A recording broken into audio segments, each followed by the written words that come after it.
Hello students, welcome to the another lecture of your some basic concepts of chemistry. In the last class we have started the concentration terms. उसमें से हमने आपका सबसे पहला concentration term discuss कर लिया है, that is what weight by weight percentage. weight by weight percentage हमने आपका कंप्लीट कर लिया है. अब हम दूसरे कंसंट्रेशन टर्म्स और इसका हमने दो एग्जांपल्स भी देख लिए थे कि कैसे इसको सॉल्व करना है, कैसे अप्रोच करना है, कैसे क्वेश्चंस आ सकते हैं. Now we'll understand the second concentration terms is what this is volume by volume percentage. क्या है ये volume by volume percentage means volume और volume के percentage में आपको दिया रहेगा, आपको उसमें concentration terms का पता लगाना है. ठीक है, बेसिकली concentration terms से आप क्या पता लगा सकते हैं, आप number of solute and solvent कितना present है एक solution में उसका पता लगा सकते हैं. सो वॉल्यूम बाय वॉल्यूम को समझने के लिए जो आपका सॉल्यूट भी वॉल्यूम में दिया होगा, सॉल्वेंट भी आपका वॉल्यूम में दिया होगा. ठीक है, सो एक क्वेश्चन लेते हैं और उसको क्लियर करते हैं. HCl aqueous solution is 7%. HCl आपको HCl दे रखा है, एक्वस सोल्यूशन मतलब वाटर में सोल्यूशन. HCl क्या है आपका, HCl एक्वस सोल्यूशन मतलब HCl वाटर में मिला हुआ है, इज 7% वॉल्यूम बाय वॉल्यूम. आजकल आप लोग देखते होंगे आपके जो सैनिटाइजर भी होते हैं उसमें भी लिखते हैं ना 70% alcohol, 70% alcohol volume by volume, 70% ethanol volume by volume, like that होता है. तो उसका क्या मतलब होता है अभी हम समझते हैं. ठीक है, सो इस HCl aqueous solution is 7% by volume by volume. इसका मतलब क्या हुआ, इसका मतलब ये हुआ 7 ml ऑफ HCl आपका प्रेजेंट है किसमें, 100 ml सॉल्यूशन में. मतलब जो एक्वस सॉल्यूशन वाटर का है, मतलब आपने एक जो सोल्यूशन लिया है जिसमें वाटर और HCl प्रेजेंट है, वो सोल्यूशन का पूरा वॉल्यूम हो गया आपका 100 ml. तो उस 100 ml में से 7 ml आपका क्या प्रेजेंट है, 7 ml आपका HCl प्रेजेंट है. ठीक है, तो वॉल्यूम बाय वॉल्यूम का जो आपका फॉर्मूला होता है वो होता है volume of solute divide by volume of solution. यहाँ पर सॉल्वेंट का बात नहीं आया, यहाँ पर क्या हुआ, volume of solute divided by volume of solution. ठीक है, तो आपको क्वेश्चन में दे रखा है, मतलब एग्जाम्पल में दे रखा है HCl एक्वस सोल्यूशन. HCl का एक्वस सोल्यूशन है इस 7% volume by volume means 7 ml of HCl आपकी कितने में प्रेजेंट है, आपकी 100 ml सोल्यूशन में प्रेजेंट है. 100 ml HCl और वाटर के सोल्यूशन में प्रेजेंट है. एक्वस मतलब वाटर होता है, पानी होता है. ठीक है ना, वॉल्यूम बाय वॉल्यूम का फॉर्मूला होता है volume of solute divided by what, volume of solution into 100. तो वॉल्यूम ऑफ सोल्यूट यहाँ पे क्या है 7 ml, तो आप 7 लिखोगे. वॉल्यूम ऑफ आपका सॉल्यूशन क्या है, वॉल्यूम ऑफ सॉल्यूशन आपका 100 ml है, इनटू 100 है. तो क्या आ गया आपका, आपका वॉल्यूम बाय वॉल्यूम परसेंटेज आपका 7% आ गया. वही तो दे रखा है, वही तो दे रखा था. HCl एक्वस सॉल्यूशन इज 7%, उसी को हमने तोड़ के लिखा और जब हम इसको सॉल्व करके ये वैल्यूज डाल रहे हैं तो हमको 7% ही मिल रहा है. राइट, और जो वेट बाय वेट का फॉर्मूला क्या था, वेट जब था तो आप मास ले रहे थे, वेट जब था तो आप मास ले रहे थे, वॉल्यूम जब आपका वॉल्यूम बाय वॉल्यूम है तो आप वॉल्यूम ऑफ सोल्यूट ले रहे हैं, divide by volume of solution ले रहे हैं. यहां पर आप क्या ले रहे थे, आप यहां पर ले रहे थे मास ऑफ सोल्यूट. राइट, जब आपका वेट बाय वेट था तो आप mass of solute, mass of solution ले रहे थे. ठीक है, now we have discuss this second concentration term, हमको पता चल गई volume by volume. Now will discuss the third concentration term जो कि आपकी है वेट बाय वॉल्यूम. क्या है, वेट बाय वॉल्यूम मतलब जो सॉल्यूट होगा वो आपका वेट में दिया रहेगा, जो सॉल्यूशन होगा वो आपका ml में दिया, मतलब लीटर में दिया रहेगा. ठीक है, ml या लीटर जो भी बोलो आप. ठीक है, वॉल्यूम में दिया रहेगा. ठीक है, सो जो सॉल्यूट है वो मास में दिया रहेगा और जो आपका सॉल्यूशन है वो वॉल्यूम में दिया रहेगा. ठीक है, नाउ मतलब वो जो भी ml और लीटर. इस sugar solution is 3% weight by volume. आपको क्या बोल के रखा है, शुगर सॉल्यूशन 3% है वेट बाय वॉल्यूम. किसमें, वेट बाय वॉल्यूम. वेट आपका फर्स्ट है, वॉल्यूम आपका सेकेंड है. मतलब जो पहली चीज लिखी हुई है वो आपकी वेट होगी, सेकेंड जो चीज होगी वो आपका क्या होगा, सॉल्यूशन के बारे में बात हो रही है. जैसे फॉर एग्जांपल इसका मतलब क्या हुआ, इस शुगर सॉल्यूशन इज 3% मतलब 3 ग्राम. अब आपको सॉल्यूट को वेट में लिखना है. ठीक है, सॉल्यूट को आपको वेट में लिखना है. वेट किसमें एक्सप्रेस होता है, मास में. तो आप क्या लिखोगे 3 ग्राम, और मास का यूनिट क्या आपका ग्राम किलोग्राम हो सकता है. अब आप शुगर सॉल्यूशन की बात कर रहे हो, आप उसमें लाके 3 kg तो डाल ही दोगे, तो 3 ग्राम लिख रहे हैं हम लोग. ठीक है, सो क्या इस sugar solution is 3% weight by volume मतलब 3 gram of sugar, 3 gram of solute is present in what, is present in 100 ml of solution. किसमें प्रेजेंट है, 100 ml सोल्यूशन में प्रेजेंट है. 100 ml सॉल्यूशन में प्रेजेंट है। सो यहां पर हमें क्वेश्चन में दे रखा था एक sugar solution is 3% weight by volume, मतलब जो आपका सॉल्यूट होगा वो वेट में दिया होगा, सॉल्यूशन होगा वो आपका वॉल्यूम के टर्म्स में दिया रहेगा। ठीक है, नाउ आपको इसको चेंज करना था इस इक्वेशन में, तो आपने क्या लिखा 3 ग्राम ऑफ सॉल्यूट, आपका 3 gram of solute present in 100 ml of solution. किस में प्रेजेंट है? 100 ml ऑफ सॉल्यूशन में आपका प्रेजेंट है। ठीक है, 3 gram of solute is present in 100 ml of solution. Now weight by volume, weight by volume का फॉर्मूला होता है परसेंटेज का mass of solute divided by volume of solution into 100। जितना भी मास है उसको मास को पुट करो, क्वेश्चन अगर पूछा है वॉल्यूम ऑफ सॉल्यूशन पुट करो, मल्टीप्लाई कर दो 100 के साथ। अब आपको शायद समझ में आ गया होगा कि ये फॉर्मूला होता क्या है, मतलब कैसे इसको सॉल्व करना है। अब इससे रिलेटेड एक न्यूमेरिकल देख लेते हैं, मतलब 2-3 न्यूमेरिकल है, बट हम एक पहले न्यूमेरिकल समझते हैं कि इसको अप्रोच कैसे करते हैं। ठीक है, नाउ आपको एक क्वेश्चन दे रखा है इस sugar solution is 10% weight by volume. क्या बोला है आपको? Weight by volume. Sugar solution 10% weight by volume, मतलब क्या हुआ इसमें 10 ग्राम ऑफ आपका शुगर है in 100 ml of what solution, right. Find, आपको पूछा है फाइंड वेट बाय वेट, आपको वेट बाय वेट निकालना है if density of this solution is given. Density दे रखा है, डेंसिटी से आप क्या, density is equals to mass by volume हो रहता है, राइट। अब देखो आप इस क्वेश्चन को अप्रोच कैसे करोगे, आपको वेट बाय वेट निकालना है। वेट बाय वेट के लिए फॉर्मूला क्या होता है? Mass of solute divide by mass of solution into 100, right. और आपके पास वेट बाय वॉल्यूम का फॉर्मूला क्या होता है? Mass of solute divide by volume of solution into 100, right. Now इसका मतलब, इस स्टेटमेंट का मतलब क्या हुआ? इस sugar solution is 10% weight by volume, means 10 gram of sugar is present in 100 ml of solution, जो मैंने अभी बताया था आपको एक स्टेटमेंट में, वही लिखा है। नाउ मास ऑफ सॉल्यूट, इसमें से मास ऑफ सॉल्यूट क्या हो गया? मास ऑफ सॉल्यूट इज हो गया आपका 10 ग्राम।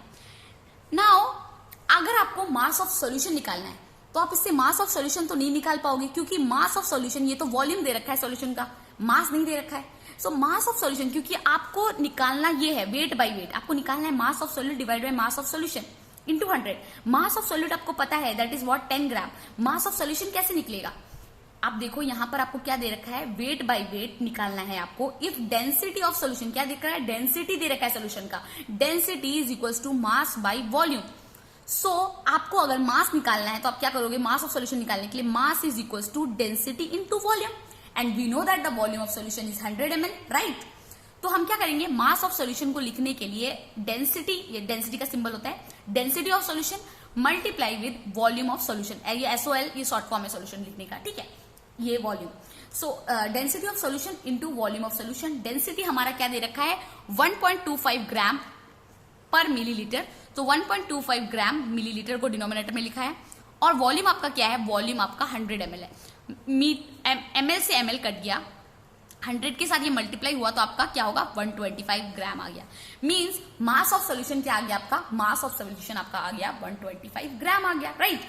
जब 125 ग्राम हमारा मास ऑफ सॉल्यूशन आ गया, हमारे पास मास ऑफ सॉल्यूशन मिल गया, हमारे पास मास ऑफ सॉल्यूट है, तो अब क्या करेंगे? हम पुट कर देंगे इस फॉर्मूले में wait by wait. So wait by wait में मास ऑफ सॉल्यूट पुट किया हमने, क्या हुआ? 10, मास ऑफ सॉल्यूशन पुट किया 125 इंटू 100, इन सबको सॉल्व करके आया हमारा 8%। क्या आया? 8%। सो वेट बाय वेट क्या है आपका? आपको वेट बाय वेट बोल के रखा था तो आपका 8% आया। आई थिंक ये न्यूमेरिकल सबको समझ में आ गया होगा। Next will move to one more numerical, ठीक है, और हम इसको कंप्लीट करते हैं जल्दी जल्दी, ठीक है। नाउ इस शुगर सॉल्यूशन इज 10%, क्या बोल रखा है आपको? इस sugar solution is 10% wait by wait. एक शुगर सॉल्यूशन है जो कि 10% है weight by wait. Find weight by volume percentage if the density, again आपको क्या बोल रखा है? एक शुगर सॉल्यूशन दे रखा है जिसका 10% वेट बाय वेट है। वेट बाय वेट मतलब मास ऑफ सॉल्यूट दे रखा है एंड मास ऑफ सॉल्यूशन दे रखा है।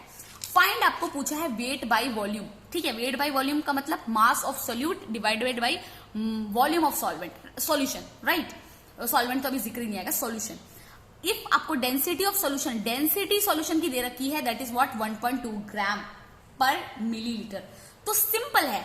इस sugar solution is 10% wait by weight का मतलब हो गया 10 gram of sugar is present in 100 ग्राम, यहाँ पे ml नहीं होगा क्योंकि वेट बाय वेट बोल रखा है। 10 gram of sugar is present in 100 gram of solution, मतलब आपके पास मास ऑफ सॉल्यूट है, मास ऑफ सॉल्यूट 10 ग्राम है। आपके पास क्या नहीं है? आपको निकालना है weight by volume percentage. Weight by volume percentage के लिए आपको चाहिए mass of solute divide by volume of solvent, volume of solution, sorry volume, mass of solute and volume of solution. Volume of solution आपका कहां से निकल सकता है, डेंसिटी का फॉर्मूला दे रखा है आपको, सॉरी डेंसिटी का वैल्यू दे रखा है 1.2 gram millilitre. Density is equals to, let it be this is a density और वी कैन से डी, दोनों सेम है। Density equals to mass by volume. आपको क्या चाहिए, आपको चाहिए वॉल्यूम, वॉल्यूम आपको नहीं दे रहा, वॉल्यूम ऑफ सॉल्यूशन निकालने के लिए मास बाय डेंसिटी को डिवाइड कर दोगे, ठीक है। नाउ यहाँ पर हमने वही लिखा है, ये काट दिया है मैंने, इसको इतना नोटिस करने की जरूरत नहीं है। सो ये क्या है, density is equals to mass by volume, ठीक है। सो वॉल्यूम निकालना है, volume of the solution, volume of the solution is equals to mass of solution divided by the density of the solution. Mass of the solution हमारा यहां से पता चल गया था, हमको 100 ग्राम है, तो हमने यहाँ पर 100 ग्राम पुट कर दिया। डेंसिटी ऑफ द सॉल्यूशन हमारा 1.2 ग्राम ml था, तो हमने यहाँ पर 1.2 ग्राम ml लिख दिया। ग्राम ग्राम आपस में कट जाएंगे, ml ऊपर चला जाएगा और आपका 100 बाई 1/2 ml हुआ। सो ये जो 100 1/2 वैल्यू आई वॉल्यूम की, इसको हम किस में पुट कर देंगे, इसको हम इस इक्वेशन में पुट कर देंगे वेट बाई वॉल्यूम के फॉर्म में।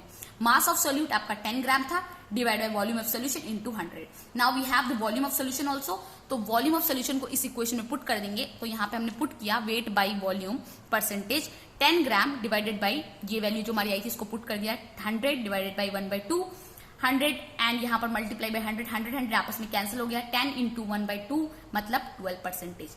कितना हुआ, वेट बाय वॉल्यूम आपका कितना हो गया, वेट बाय वॉल्यूम का परसेंटेज हो गया आपका 12%। आई थिंक ये आप सभी को क्लियर हुआ होगा कि मैंने क्या समझाया है।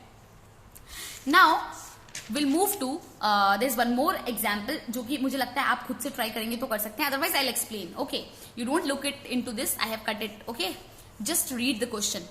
इस सॉल्यूशन ऑफ HNO3, आपको क्या बोल रखा है, एक सॉल्यूशन बोल के रखा है एक HNO3 का, इज 5% वेट बाय वेट। अगर आपको बोल रखा है सॉल्यूशन ऑफ HNO3 है 5% वेट बाय वेट, मतलब mass of HNO3 is 5 gram in what, solution का अमाउंट कितना होगा, सॉल्यूशन का अमाउंट होगा आपका 100 gram, right. Then find the mass of HNO3 present. आपको पूछा अगर ऐसा है एक solution of HNO3 is 5% weight by weight present है, तो आपको फाइंड मास बताना है HNO3 का present in 100 ml of solution. 100 ml यहाँ पे आपको वॉल्यूम ऑफ सोल्यूशन दे रखा है। Density of the solution is what, density of the solution is 1.4 gram. Now from this equation what will do wait by wait. क्या calculate करेंगे, हमको पता है यहाँ पे हमको वेट बाय वेट दे रखा है। वेट बाय वेट के लिए हमको क्या दे रखा है, मास of solute divide by mass of solution into 100। Now we have what? We have to calculate this mass of the solution. For the mass of the solution, we have यहाँ पे क्या लिख रहा है, find the mass of the HNO3 present in 100 ml of volume दे रखा है, solution density is इतना। So mass of solution is equals to density is equals to क्या होता है आपका mass by volume. So mass is equals to density into volume. Sorry, I'm really sorry. So mass of the solution, density is equals to mass by volume होता है आपका. So mass of the solution is what? Density is equals to mass by volume. Mass is equals to density into volume. ठीक है. So density into volume, आपका density क्या है 1.4 ग्राम millilitre को denominator में लिखा है, multiply by volume of solution यहाँ पे दे रखा है HNO3 present in 100 ml of solution. HNO3 present in 100 ml of solution, आपका वॉल्यूम दे रखा है, तो वॉल्यूम आपने 100 ml पुट किया, ये ml और ये ml आपस में कट गया, इसको मल्टीप्लाई किया 140 ग्राम आ गया। This 140 gram is what, this 140 gram is the mass of solution, आपका मास ऑफ सोल्यूशन आ गया। नाउ आपको पूछा क्या था, आपको पूछा था इस solution of HNO3 is 5% weight by weight. आपको ये पता है इसका वैल्यू, दिस इज व्हाट 5%, ये 5% है मास ऑफ सोल्यूट। ठीक है, आपको पूछा है find the mass of NHO3 present in 100 ml, मतलब आपको volume of solution, mass of NHNO3 present पूछा है, वॉल्यूम ऑफ सोल्यूशन दे रखा है, पर आपको मास ऑफ सोल्यूट नहीं दे रखा है, राइट। तो आपको क्या करना है इस क्वेश्चन में, आपने ये जो फर्स्ट वाला जो फॉर्मूला लगाया था, ये वाला फॉर्मूला को दिमाग में रखना है, यहां पर 5 पुट कर देना है। ठीक है, मास ऑफ सोल्यूट नहीं दे रखा है, इसको x मानो। मास ऑफ सोल्यूशन हमने कैलकुलेट किया, अभी के लिए मास ऑफ सोल्यूशन इंटू 100 लिख दो। मास ऑफ सोल्यूशन हमारा कैलकुलेट करके क्या आया था 140 into x by 140 into 100, right. इसमें से 0 0 कैंसिल हो गया, ये 5 यहाँ पे था, आपको x की वैल्यू निकालनी है, आपको x की वैल्यू निकालनी है, आपको मास ऑफ सोल्यूट निकालना है, राइट। तो x को इधर रखा और ये ऊपर चला गया, ये डिनोमिनेटर में आ गया, मतलब 5 इंटू 14 डिवाइड बाई द 10, और ये 70/10 आ गया, 70/10 आया मतलब आपका आ गया 7x equals to 7 means the mass of HNO3 present in 100 ml of solution is 7 gram. ये क्वेश्चन थोड़ा ट्विस्ट आपको इसलिए लग सकता है क्योंकि यहां पर आपको क्या दे रखा था, इस सॉल्यूशन ऑफ HNO3 आपको ये दे रखा था 5% वेट बाय वेट, आपको 5% वेट बाय वेट दे रखा था। Find the mass of HNO3, जो मैंने स्टार्टिंग में बोला ना 5 ग्राम ऑफ एंड 100 ग्राम, वो वाला सीन यहाँ पे आएगा ही नहीं। क्यों नहीं आएगा यहाँ पर, उसका भी रीजन सुन लीजिए, क्योंकि सॉल्यूशन ऑफ HNO3 इज 5%, आपको वेट बाय वेट दे रखा है पहले से। देन क्या बोला है, find the mass of HNO3, आपको मास पहले ही पूछ लिया, आपको पूछा है मास ऑफ HNO3 बताओ। HNO3 क्या है आपका, HNO3 होगा तो आपका सोल्यूट होगा, आपको सोल्यूट का मास पूछ रहा है एंड आपको बता दिया वॉल्यूम, कितने वॉल्यूम में प्रेजेंट है, 100 वॉल्यूम में प्रेजेंट है। डेंसिटी दे रखा है, तो डेंसिटी और वॉल्यूम दे रखा है तो मास निकाल सकते हो। मास ऑफ सोल्यूशन निकल जाएगा, तो मास ऑफ सोल्यूशन को इस फॉर्मूले में पुट कर दो, mass of solute divide by mass of solution, और weight by weight equals to into multiply by 100 होता है। वेट बाय वेट का परसेंटेज दे रखा है दैट इज 5%, 5 को इधर पुट किया, मास ऑफ सोल्यूट को x ले लिया, मास ऑफ सोल्यूशन को आपने जो कैलकुलेट किया पुट किया और आपने 7 ग्राम निकाल दिया। Now we have understood this three. I think we have understood three concentration terms. Now we'll understand one more concentration term जो कि बहुत important है. That is called as what? Mole fraction. ठीक है? What is called as this? Mole fraction कहते हैं उसको. Now what is this mole of fraction? हम अभी समझेंगे. जैसे कि हमको पता है हम number of moles जब निकालते हैं, ठीक है? Number of moles जब हम निकालते हैं किसी का भी, तो अगर जैसे मैं बोलूं एक आपका कंपाउंड है A और B, ठीक है? आपके कंपाउंड A में 1 एटम प्रेजेंट है, इसमें 3 एटम प्रेजेंट है, ठीक है? और मैं अगर बोलूं आपको नंबर ऑफ मोल्स निकालना है, ठीक है? नंबर ऑफ मोल्स निकालना है, तो ये तो आपने नंबर ऑफ मोल्स बता दिया कि ए में आपके नंबर ऑफ मोल्स 1 है, बी में आपके नंबर ऑफ मोल्स 3 है। अगर मैं बोलूं आपको ए का मोल फ्रैक्शन बताना है, तो आप बताओगे ए का मोल फ्रैक्शन क्या है? ए का मोल फ्रैक्शन होगा कि number of moles of A divided by the number of moles of A plus the number of moles of B, मतलब टोटल कितने मोल्स प्रेजेंट है उससे डिवाइड कर दो। जैसे अगर मैं पूछूं आपको मोल फ्रैक्शन ऑफ ए, तो ए का मोल फ्रैक्शन होगा number of moles of A divided by number of moles of A plus B. Number of moles, यहाँ पे नंबर ऑफ मोल्स होगा बी, ठीक है? सो मोल फ्रैक्शन ऑफ ए अगर मैं इस केस में पूछूं तो आप बोलोगे number of moles of A is equal to number of moles of A divide by number of moles of A plus number of moles of B. अगर मैं पूछूं number of moles of B, तो आप लिखोगे number of moles of B, sorry, अगर मैं पूछूं mole fraction of B कितने फ्रैक्शन में प्रेजेंट है, आप सोच रहोगे ना, नंबर ऑफ मोल्स तो हम ये बोल सकते हैं 1 है, इसका नंबर ऑफ मोल्स 3 है ना। मैं बोलूं कितना मोल फ्रैक्शन में प्रेजेंट है, मतलब इस पूरे टोटल में ए आपके ए बी में कितने फ्रैक्शन में प्रेजेंट है। आपका ए 1/4 फ्रैक्शन में है, बी 3/4 फ्रैक्शन में है टोटल, क्योंकि ए प्लस बी क्या है आपका, ए प्लस बी 4 है, राइट? अगर मैं बोलूं ए का कितना फ्रैक्शन प्रेजेंट है, ए का फ्रैक्शन आपका प्रेजेंट है, क्योंकि ए यहाँ पर 1 है तो 1/4 फ्रैक्शन में ए प्रेजेंट है। बी कितने फ्रैक्शन में प्रेजेंट है, बी यहाँ पर 3 है तो 3/4 फ्रैक्शन में बी प्रेजेंट है। तो मोल फ्रैक्शन बेसिकली यही बताता है कि कितने फ्रैक्शन में पर्टिकुलर एटम प्रेजेंट है टोटल आपके कंपाउंड में। जैसे फॉर एग्जाम्पल आपको कंपाउंड है, उसमें आपको मोल फ्रैक्शन निकालना है पर्टिकुलर एलिमेंट का, तो वो एलिमेंट किस फ्रैक्शन में प्रेजेंट है वो आपका मोल फ्रैक्शन बताता है। तो इसका फॉर्मूला होता है number of moles of A divide by number of moles of A plus number of moles of B, कितने मोल्स प्रेजेंट है वो। जस्ट इमेजिन आपका ए बी एंड सी है, ठीक है? और N A what it represent number of moles, ठीक है? ये नंबर ऑफ मोल्स को रिप्रेजेंट करने का सिंबल है। एन बी के लिए नंबर ऑफ मोल्स, सी के लिए एन सी है। नाउ मोल फ्रैक्शन अगर मैं पूछूं, इस केस में 3 दे रखा है आपको, इसमें पूछूं अगर आपको मोल फ्रैक्शन ऑफ ए क्या लिखोगे, तो आपको बताना है ए का फ्रैक्शन इस सब कंपाउंड में टोटल में आपका ए का फ्रैक्शन कितना है। तो आप क्या लिखोगे, मोल फ्रैक्शन ऑफ ए के लिए लिखोगे, जैसे मोल फ्रैक्शन ऑफ ए के लिए आप लिखोगे number of moles of A, N A is number of moles of A, then plus number of moles of A plus number of moles of B plus number of moles of C. Likewise अगर मैं बोलूं number of moles of B लिखो, number of moles of C लिखो, तो यहां पर सी लिखोगे, बाकी सब सेम रहेगा, ठीक है? और this number of moles is denoted by what, it is denoted by a symbol, this is C, this is denoted by this, sorry, this is denoted by this symbol only. And if you are calculating for a, then you put a here subscript. If you are calculating for b, put b. If you are calculating for c, put c. So denoted by x, that is called as what, this symbol is called as zeta, or you can say eta. this symbol से भी denote कर सकते हो आप, या फिर ऐसा लंबा कर दो, n मत बना देना, n नंबर ऑफ मोल्स का सिंबल है, ठीक है। या तो ये बनाओ, that is what called is called at eta, eta, ये सिंबल मैंने यहां लिखा ईटा, और this is called as zeta. Okay, now अगर मैं पूछूं आपको इसी कंपाउंड में number of moles of C बताओ, so number of moles of C के लिए आप क्या करोगे, ये लिखोगे, sorry number of moles of C, I am really sorry, I am not saying number of moles of C. अगर मैं बोलूं मोल फ्रैक्शन ऑफ सी बताओ, I am really sorry if I have used number of moles, ठीक है। अगर मैं बोलूं this is denoted for what, mole fraction, ये मोल फ्रैक्शन बताता है, ठीक है, ये मोल फ्रैक्शन बताता है, ईटा जीटा आपका मोल फ्रैक्शन बताता है। और अगर मैं बोलूं मोल फ्रैक्शन ऑफ सी बताओ, तो आप number of moles of C लिखोगे divided by number of moles of A plus number of moles of B plus number of moles of C, means number of moles of C divide by total moles, जितने भी element present है उनका सबका मोल को add कर दो, that is what number of moles.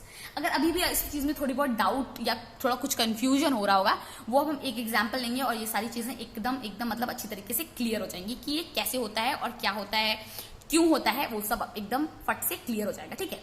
So 40 gram of NaOH, आपका क्या दिखा है, 40 ग्राम ऑफ आपका NaOH, 54 ग्राम ऑफ H2O, दो चीज दे रखी है, 40 ग्राम NaOH है आपका, 50 ग्राम H2O में प्रेजेंट है, जो भी है इस तरह से। तो आपको सबसे पहले आपको पूछा है number of moles of NaOH बताओ, sorry why I am saying number of moles, आपको एक क्वेश्चन दे रखा है 40 gram of NaOH, 54 gram of H2O, ठीक है। Student I am really sorry, मैं बार बार नंबर ऑफ मोल्स बोल दे रही हूँ, बट ये सिंबल आपका मोल फ्रैक्शन के लिए, don't forget this is for what, mole fraction निकालने का सिंबल है। मोल फ्रैक्शन में आपका नंबर ऑफ मोल्स यूज जरूर होता है, शायद इसलिए मैं थोड़ी गलती कर दे रही हूँ, आप बिल्कुल कंफ्यूज मत होइएगा, ये मोल फ्रैक्शन है, ठीक है। ये जो जीटा, ये जो सिंबल है जीटा और यू कैन से ईटा, ये आपका मोल फ्रैक्शन डिनोट करता है। आपको क्वेश्चन दे रखा है, इसमें बोला है 40 ग्राम NaOH 54 ग्राम H2O के साथ मिक्स हो रहा है, आपको बताना है mole fraction of NaOH, NaOH का मोल फ्रैक्शन बताना है, मतलब कितने फ्रैक्शन में NaOH प्रेजेंट है इस पूरे कंपाउंड में, ये दोनों को मिला के कितने में NaOH प्रेजेंट है। देन आपको पूछा है mole fraction of what, mole fraction of H2O पूछा है। सो सबसे पहले जो चीज आप करोगे, आप क्या करोगे, आप number of moles of NaOH निकाल लोगे। क्यों निकाल रहे हो, क्योंकि जब आप ये निकालोगे इसके लिए आपकी वैल्यू क्या होगी, is equals to number of moles of NaOH। ये मोल फ्रैक्शन निकालने के लिए आपको क्या चाहिए होगा, मोल फ्रैक्शन निकालने के लिए आपको NaOH का मोल, सॉरी ये ऐसा है, ठीक है, NaOH का मोल फ्रैक्शन निकालने के लिए आपको क्या चाहिए होगा, number of moles of NaOH divided by number of moles of NaOH, मतलब NaOH का नंबर ऑफ मोल्स और आपका वाटर का मैं शॉर्ट एन से लिख देती हूँ, इसको ऐसे भी डिनोट कर सकते हैं, NaOH मतलब नंबर ऑफ मोल्स ही है, और इसमें NaOH आपका दोनों का ऐड करके। तो अगर आपको यहाँ पे पूरी पर्टिकुलर वैल्यू निकालनी पड़ेगी, क्योंकि एलिमेंट दे रखे हैं, तो वैल्यू निकालने के लिए हम क्या करेंगे, नंबर ऑफ मोल्स NaOH लिख दिया, mass given divided by molar mass, ठीक है। आपको पता है सोडियम का मोलर मास होता है आपका 23, ऑक्सीजन का होता है 16, हाइड्रोजन का होता है 1, तीनों को ऐड कर लिया, तीनों को जब ऐड किया तो पता चला ये 40 होता है, ये वैल्यू 40 हो गई। मोलर मास के लिए क्या करना पड़ेगा, मोलर मास के लिए आपको NaOH का ऐड करना पड़ेगा, ठीक है, प्लस आपको क्या दे रखा है, NaOH का जो भी है मास पूरा उसको ऐड करना पड़ेगा, ठीक है। मास गिवन आपको यहाँ पर क्या दे रखा है, यहाँ पर इसका मास NaOH का number of moles, mass given by molar mass NaOH का आप कैसे निकाल सकते हो, यहाँ पे आपको सब मास दे रहे हैं, सोडियम का 23 होता है, ठीक है, ऑक्सीजन का 16 होता है, हाइड्रोजन का 1 होता है, तो ये टोटल सम करके 40 आ रहा है। यहाँ पर क्या दे रखा है, गिवन मास भी यहाँ पर 40 दे रखा है, तो आपने mass given by molar mass 40 इसको ऐड किया, 40 बाय 40 आपका 1 मोल आ गया, कितना आ गया 1 mole, means number of mole of NaOH कितना है आपका 1 mole. Now you have to calculate the number of moles of H2O के लिए कैलकुलेट करना है, गिवन कितना दे रखा है, गिवन दे रखा है 54 ग्राम, आपने 54 लिखा, डिवाइडेड बाई H2O का आपको कैलकुलेट करना है, H2 का 2 होता है क्योंकि एक हाइड्रोजन का होता है और उसका एक ही होता है हाइड्रोजन का, राइट, तो H2 लिखा आपने, ऑक्सीजन का 16 होता है तो ये 18 हो गया, ठीक है, 18 और 54 3 मोल्स हुआ, ठीक है, 3 मोल्स हो गया, right. Once it become 3 moles then आपको निकालना है number of moles of NaOH, then आपको निकालना है मोल फ्रैक्शन आपको लिखना है मोल फ्रैक्शन ऑफ NaOH, आपको निकालना है mole fraction. For mole fraction of NaOH, number of moles of NaOH divided by number of moles of NaOH plus number of moles of H2O।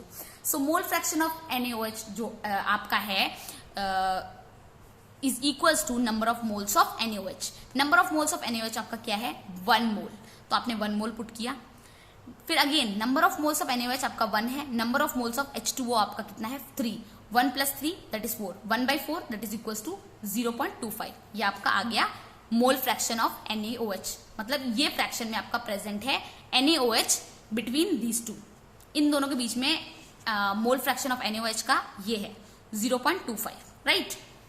Now हम क्या calculate करेंगे, हम एक चीज calculate करेंगे कि आपका मोल फ्रैक्शन ऑफ H2O कितना हो रहा है। Now mole fraction of H2O is equals to number of moles of H2O, number of moles of NaOH, number of moles of H2O। So number of moles of H2O आपका 3 था, number of moles of आपका NaOH 1 है, plus 3 H2O का 3 है, तो 3/4 that is equals to 0.75। हमारा पहले जो वैल्यू आया था 0.25 आया, अभी जो वैल्यू आया 0.75 आया। इन दोनों को अगर ऐड कर दो तो क्या होगा आपका, ये आप नोटिस करोगे ये हो जाएगा आपका 1 हो जाएगा, राइट। तो जब भी आप मोल फ्रैक्शन के क्वेश्चन करो तो आप एक चीज जान लो, अगर आपको 2 वैल्यू दे रखा है निकालने के लिए, 2 वैल्यू का कंपोनेंट दे रखा है, जो जितने भी कंपोनेंट है उसके, ठीक है, फ्रैक्शंस जितने भी हैं, मोल fraction of NaOH, mole fraction of H2O आपका क्या हो गया 1, ठीक है। वैसे ही अगर आप ABC कंपाउंड ले रहे होते, ठीक है, तो mole fraction of A, mole fraction of B, mole fraction of C is equals to 1, हमेशा ऐसा होगा।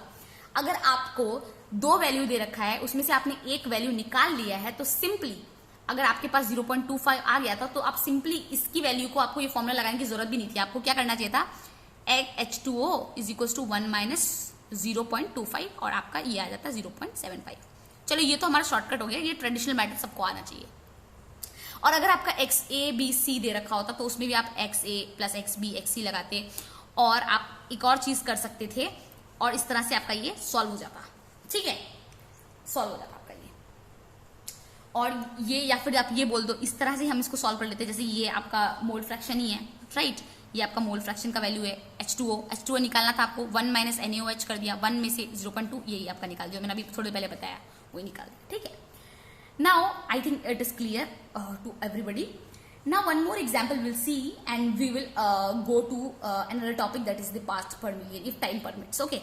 Now एक क्वेश्चन और है जिसमें बोल के रखा है, इस solution has 46% weight by weight ethyl alcohol. आपको क्या दे रखा है, weight by weight ethyl alcohol दे रखा है in water, 46% weight by weight ethyl alcohol in water, find the mole fraction of ethyl alcohol. आपको यहाँ पूछ रखा है मोल फ्रैक्शन बताओ इथाइल अल्कोहल का। अब आप सोच रहे हो इस क्वेश्चन को कैसे सॉल्व करें, तो बहुत ट्रिकी हो गया। तो सबसे पहले चीज, अगर 46% weight by weight ethyl alcohol दे रखा है, क्योंकि यहाँ पे दे रखा है इथाइल अल्कोहल, इस solution has 46% weight by weight ethyl alcohol, यहाँ पे दे रखा है एक सॉल्यूशन में 46% weight by weight ethyl alcohol present है।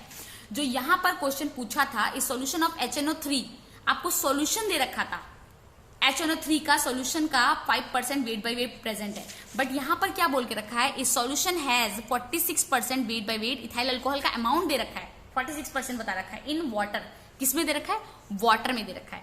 Find the mole fraction of ethyl alcohol. तो इस स्टेटमेंट का मतलब हो गया 46 ग्राम ऑफ C मतलब इथाइल अल्कोहल, ये फॉर्मूला इथाइल अल्कोहल का, जो आप, अगर आपको पता नहीं है, आप लोगों को पता नहीं है तो आप ये ऑर्गेनिक में पढ़ोगे कि क्या होता है इथाइल, ये पता ही होगा आप लोगों को, इथाइल अल्कोहल क्लास 10 में थोड़ा बहुत बेसिक्स तो है ही। तो C2H5OH in what, in 100 gram of solution, किसमें प्रेजेंट है, क्योंकि यहाँ पर 46% ethyl alcohol in water solution बोल के रखा है ना, तो 46 gram of this C2H5OH in 100 gram of solution में प्रेजेंट है। सो सॉल्यूशन में आपका क्या है, इथाइल अल्कोहल है, ठीक है, वाटर है, क्योंकि यहाँ पे क्या देखा है, इथाइल अल्कोहल प्रेजेंट है इन वाटर, तो सॉल्यूशन में 2 चीजें आपकी, इथाइल अल्कोहल और वाटर है। सॉल्यूशन कितना 100 ग्राम का है, इथाइल अल्कोहल 46 ग्राम प्रेजेंट है, मतलब वाटर का क्वांटिटी, वाटर क्या हुआ, वाटर आपका सॉल्वेंट हुआ, राइट, वाटर आपका सॉल्वेंट हुआ, ये सॉल्यूशन है, ये सॉल्यूट हुआ अगर, तो ये क्या होगा आपका सॉल्वेंट, कैसे निकालोगे, 100 माइनस दिस, तो आपका सॉल्वेंट निकल जाएगा, सॉल्यूशन में से सॉल्यूट माइनस कर दोगे तो सॉल्वेंट ही दिखेगा, तो ये आपका क्या हो गया, ये आपका सॉल्वेंट हो गया 54 ग्राम। नाउ आप निकाल लो number of moles, number of moles निकाल लो आप किसके, C2H5OH, क्योंकि आपको क्या पूछा है, find the mole fraction of ethyl alcohol पूछा है।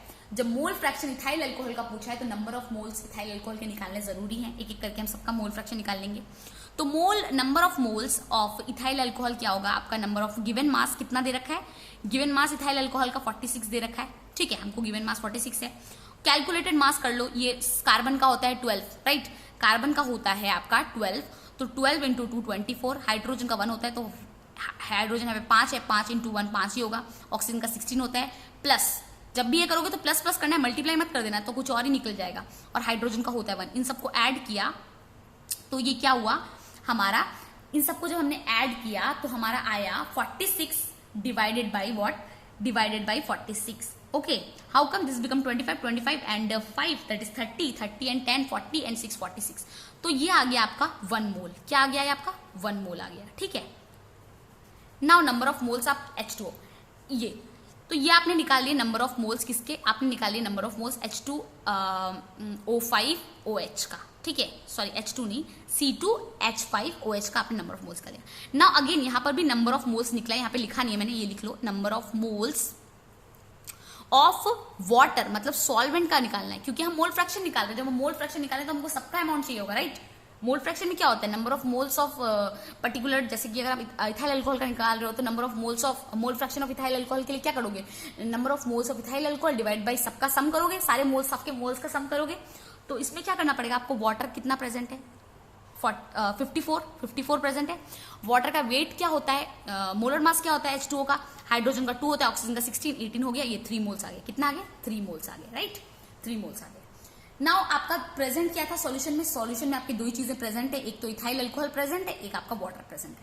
नाउ आपको पूछा है मोल फ्रैक्शन, आपको क्या पूछा है, मोल फ्रैक्शन ऑफ C2H5OH निकालने बोला है mole fraction, so mole fraction is equals to number of moles of C2H5OH मतलब ethyl alcohol divided by number of moles of C2H5OH plus number of moles of H2O, this is what, this is the mole fraction of C2H5OH, ये आपका mole fraction है, ठीक है, ये आपका mole fraction का value है, राइट।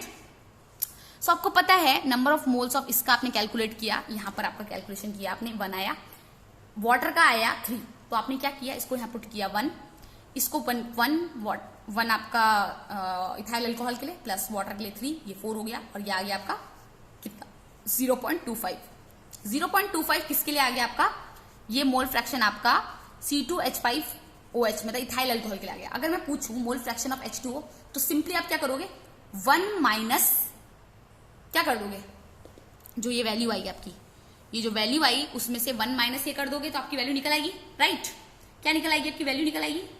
बेसिकली अगर मैं नॉर्मल ये वाला जो अभी जो मैंने किया इसको थोड़ी देर के लिए मत देखो, ये इधर देखो, यहाँ पे देखो सर शॉर्टकट, आपको पता है x प्लस ये mole fraction of H2O plus mole fraction of ethyl alcohol is equals to 1, so mole fraction of H2O is equals to 1 minus ethyl alcohol, 1 minus 0. क्या वैल्यू आई थी इसकी 0.25 को इससे माइनस किया 0.75, ये तो हमारी नॉर्मल वैल्यू होगी। अगर इसी को हम लोग ट्रेडिशनल मेथड से करते तो क्या करते, number of moles of H2O, number of moles of H2O कितना है आपका 3 है, यहाँ पे आपने कैलकुलेट किया 3, then number of moles of H2O plus number of moles of आपका इथाइल अल्कोहल, तो 1 प्लस ये क्या होता है 1 plus 3 that is 4, 3/4 that is 0.75।